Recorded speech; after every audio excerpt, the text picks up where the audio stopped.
Default parameter. Through the name you can understand that default means by default value. By default value.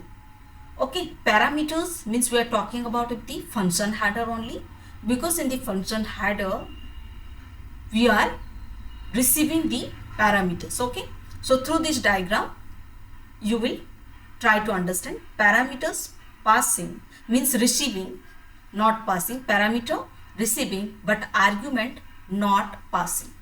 Argument not providing, but parameter is receiving the sum value. From where it will receiving the sum values? And I have already explained difference between argument and parameter. That times I explained that how argument will pass the value and how parameter will receive the value. Both are needed, but default parameter argument we will not pass it, but parameter will receive the value. So that times then what happened, that we will give some default value in the parameters.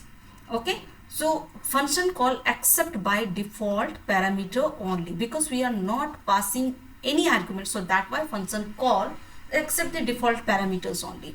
Now see another examples in the data entry work. In the data entry work, some records you want, and that time some students has not given the data, that means that cell is empty, means missing the value. So that times you are putting to the by default value.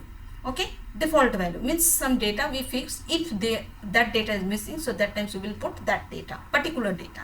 Okay, so same times whenever user will not pass the any argument, so that times systems will work through the by default parameters only. See through the examples. So whenever you will create the functions, so def sum, here we are passing to the by default parameters a equal to 7, b equal to 5. By default parameters providing to the system. Then s equal to a plus b.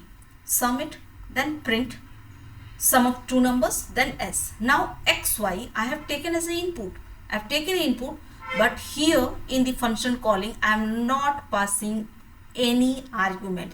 That times what happened, whenever I am not passing to the any argument, so that times parameters will take this value and calculate it and print the result. So that is why 7 plus 5 equal to 12. But whenever I am entering the data, means input the data, that times enter a first number 3 I have taken, enter a second number 5, but here I am not passing to the any argument, so that's why 5 plus 3 8 will not generate, it will generate to the result as a 12.